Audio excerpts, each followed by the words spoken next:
एक मनोहर नाम का लड़का था। वो अपने माता पिता के साथ एक छोटे शहर में रहता था। वो एक कंपनी में काम करता था, जिसके पैसे से वो अपने पूरे परिवार का खर्चा चलाता था।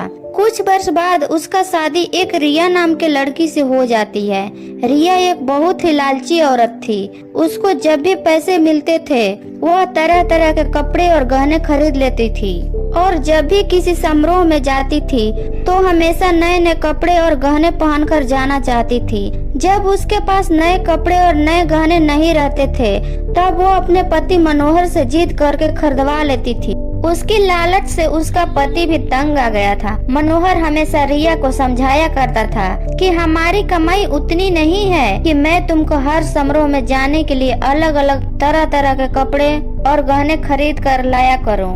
मगर रिया उनकी बातों को मानने के लिए तैयार ही नहीं थी।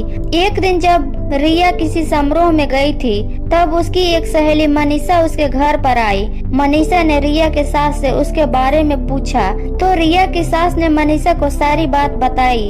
फिर मनीषा ने अब रिया को सबक सिखाने के लिए एक योजना बनाई। वह रिया के घर से सारा राशन लेकर चली गई और राशन के डिब्बे में अपने गहने और नए कपड़े लाकर भर दिए।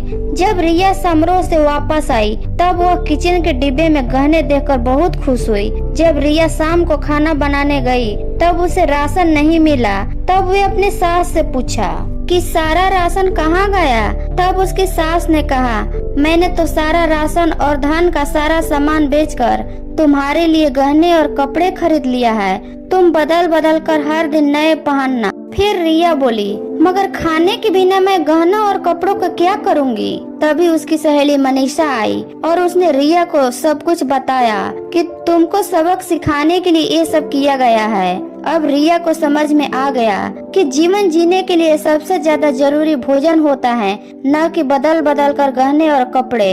रिया अब अपने पति के कमाई के अनुसार ही सारा काम करती थी और वह खुशी खुशी रहने लगी।